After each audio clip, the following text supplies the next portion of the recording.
You know, I seriously do not understand what it was about Medford, Oregon during the 1980s, but apparently Medford, Oregon was a hotbed for criminals, basically, because today we are going to be talking about one of those criminals, that being none other than Dennis Walker. Basically, Dennis Walker was a con artist who apparently he bought sports memorabilia.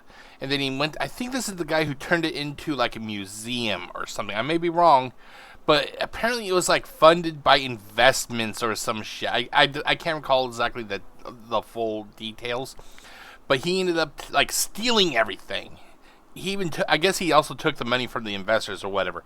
But we're going to find out in this case. And basically that is going to be starting right after these commercials from the 1980s. As TV's Cliff Huxtable, he's the perfect dad. But what's it like at home with a real Bill Cosby? Find out in a very special interview on Entertainment this week. Then, can the Karate Kid do it a second time? See for yourself as Ralph Macchio gives you the inside story on his brand new adventure. Plus, you'll go on location with Cliff Robertson and Loretta Swit in the incredible true story of one man's search for a fortune in sunken treasure. It's all on Entertainment this week. Saturday night at 6 on Channel 4. Welcome back, ladies and gentlemen. If you are new to this series, this is a portion of the video where I go to the Unsolved Mysteries wiki, and we have my secretary. Her name is Jasmine. She will read to us the case that we are about to hear. Here, let's turn that off, or let's turn that on. Let's turn this off. There you go. So basically, she is going to read to us the case details, but I will read the opening. Hold on. I will read to us the opening information. Let's do this. Okay, so his name is Dennis Lyle Walker. Real name, our nickname was Charlie Lee. If there was ever a more criminal sounding name, it would be Charlie Lee. I mean, that name screams criminal, you know. Location was Las Vegas, Nevada. The date was July the 5th, 37 years ago, ladies and gentlemen. 37 years ago. July 5th, 1987. So it was exactly 37 years ago that this all went down. So let's do this. I'm going to have the computer read the selection, and then I will give you my thoughts possibly. Okay, let's see if it works. Details. Here we go. 43-year-old Dennis Walker was a sports memorabilia collector who collected items belonging to Babe Ruth, Mickey Mantle, and Pete Rose, among others. His collection is valued at over USD $10 million. In June 1980, Walker started an investment company in his hometown of Medford, Oregon. He started grandiose investment schemes and even opened a bank on a South Pacific island. More than 140 people gave Walker several $1,000,000 to invest over the years. Walker's employees trusted him and also invested with him. Walker bought rare and expensive sports memorabilia with his investors' money. Okay, so basically what you have here is a guy who is basically just scamming everybody. And seriously, I do not understand what it is with Medford. This is not the first guy to run a similar crime or a similar scheme in Medford, Oregon. But then again, if I remember correctly, I think there's a few cases from Unsolved Mysteries that also dealt with Scottsdale, Arizona. So it's like some of these locations seem to be hotbeds and everything. Okay, so let's do this. I'm gonna go down to here.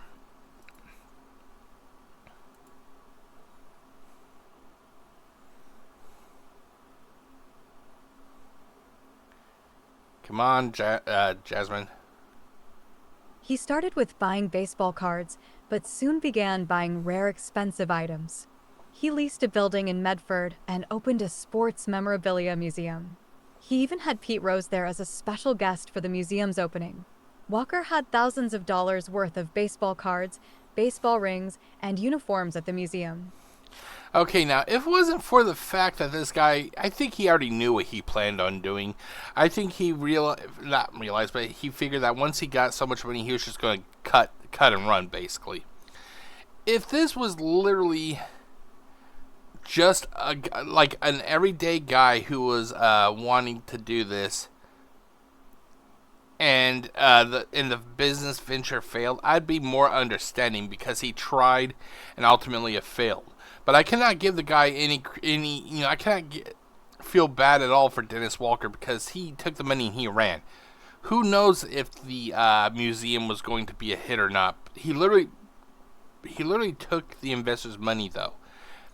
And to me, that's a little bit different than, possibly having this going on and then it crashing. There's a difference there. So I feel bad for the victims. I do not feel bad for Dennis Walker. Okay, so let's do this. And by the way, this is one of the shorter cases, so this video will not be that long. In 1986, Medford police obtained a search warrant for Walker's office. The state police were watching Walker for over a year, suspicious of his activities.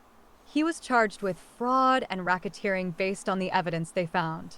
The authorities, however, had trouble with the case because his investors did not believe that he was cheating them out of anything. None of his investors had ever complained to the authorities. Walker even countersued the police. He had a number of summons, but he never appeared in court. And right there, when he never appeared in court, I'd be very cautious. It's like, if this guy is so innocent, wouldn't you, if this was you, ladies and gentlemen, and you knew you were innocent, wouldn't you want to appear in court to prove your innocence and clear your name? Okay.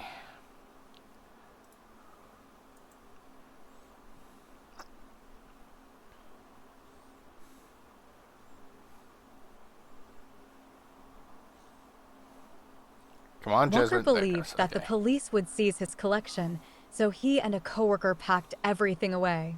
Walker left Medford in April 1986 and vanished.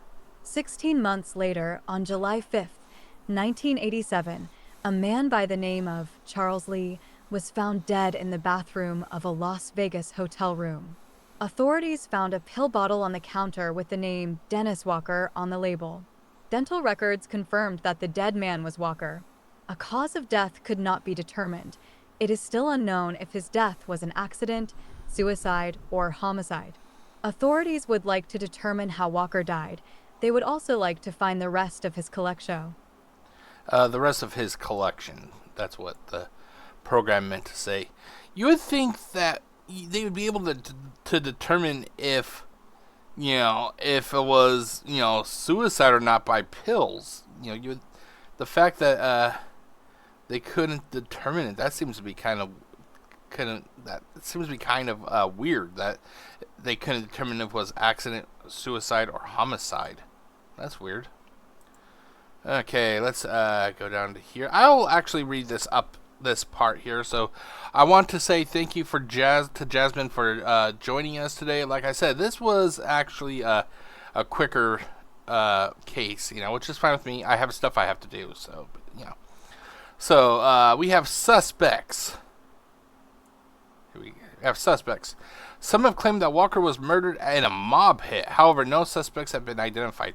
Now, considering that he was found in Las Vegas and the mob, has a history in Vegas, this really doesn't shock me. It could be that, it could have been the mob. Maybe he was trying to sell off some of the items that he took from Medford, and the mob realized that he was possibly trying to lowball them or something, or whatever, or highball them, or whatever the correct term is. Extra notes. This case originally aired on the October 12th, 1988 episode of Unsolved Mysteries. Interestingly, Dennis Walker and another man wanted for fraud, Stephen Cox, both operated similar funds in Medford, Oregon. Like I said, what is it with Medford, Oregon?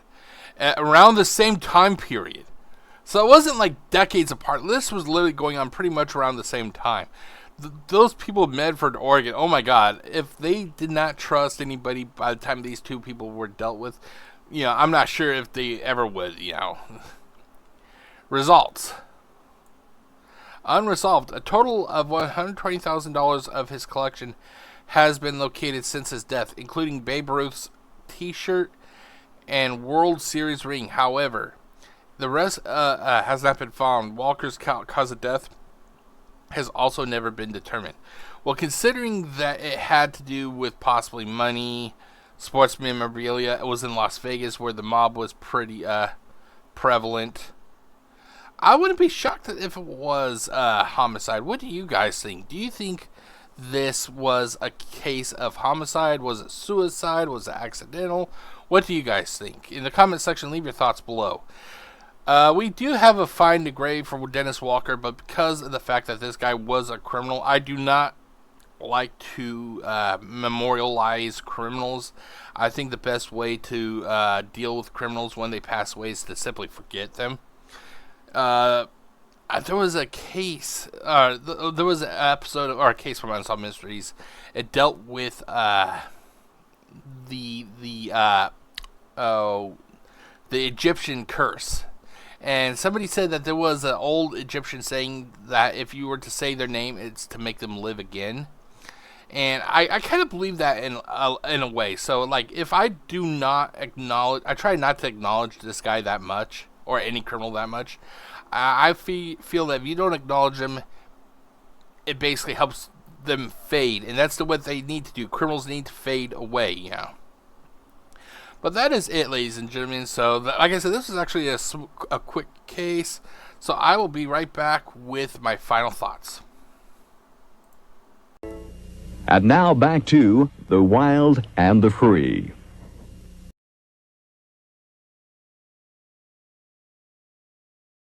Okay, it would help if I actually had my headphones activated, wouldn't it? So you could actually hear me. But anyway, welcome back, ladies and gentlemen. This is the portion of the video where I give you my final thoughts about the case that we just listened to. And basically, I don't really feel that bad for criminals when they die. The guy is a criminal. Well, Jeff, he died. That's wrong. Was it wrong? What about the people that he wronged? The victims. Shouldn't they have a right to have revenge? But that's kind of this is more of a question for each person to have to ponder, I guess you could say. Me, I really do not care if he died or not. He was a criminal. He deserved what he got, you know. But yeah, so this was a short case. I'm sad to see that only a small portion of the memorabilia has been found. I think, honestly, the memorabilia, the stuff that was not found, if it was the mob that offed our friend Dennis Walker, I would not be shocked if that memorabilia is, you know, in some mob leaders, whatever the correct term, mob leaders' house, probably like in a little side room or like a relaxation room, a man cave, basically. That's what I could imagine. I think it's actually in a mob member's house, you know. But yeah, so that basically wraps up this case. It was a quick case, and that actually wraps up the season 1, episode 5. We are done with season 1, episode 5, which is awesome. I didn't realize that this episode only had 4 cases, if I remember correctly. Let me check.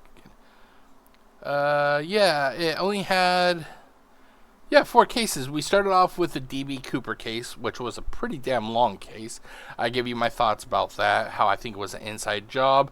We have John Yount, which was a piece of shit that murdered one of his students, and then he convinced a mentally vulnerable, even though it was never really diagnosed, you know. I just think she had to be mentally vulnerable to help a killer escape prison, but, you know. He convinced a mentally handicapped woman to, help him escape prison. And then we had the tragic case of Don Henry and Kevin Ives, which is one of the cases that has always stuck with me ever since it first debuted. Basically, a couple good-hearted kids came across foul play, and they ended up paying the price for it, sadly. And then we finished up with the Dennis Walker case, which is the con artist, basically. Now, out of all these cases, the D.B. Cooper, the John Yount, the Don Henry, Kevin Ives, and the Dennis Walker case, which case out of all these will I actually, stick with me forever? And the answer is quite simple. It is the Don Henry and Kevin Ives case. That case was so fucking tragic. You had two teenage boys that possibly just happened to walk up upon drug traffickers, basically. And because of them seeing something they were not supposed to have seen, they ended up paying for it with their life, which is totally sad. These kids didn't even get to have a family. Basically, they were denied their whole adult life. But yeah, so next time we will be starting season 1, episode 6, which has a total of 1, 2, 3, 4, 5, 6 cases. It looks like I'm gonna have to check just to be sure. But so in season 1, episode 6, it looks like we're going to have the Son of Sam, which is 2 parts. It'll just be one video itself, since I'm going to be reading it, having it read from the internet, the Wikipedia. We have the sad case of Walter Green. We're looking for the heirs of Walter Green, and then we will have Harold and Thelma Swain, followed by Jerry Strickland and Missy Monday, 2 pieces of shit. And then finally, Jerry Strickland, Missy Monday, and Elmer DeBoer are all part of the same case. Basically, Jerry Strickland and Missy Monday killed Elmer DeBoer because he was a courier who was picking up some money from the business that Missy Monday worked at. So, I will see you all next time for the beginning of episode 6 from season 1. My name is Jeff, aka GCurse, wishing you all a great day. Stay safe, everybody. Peace out.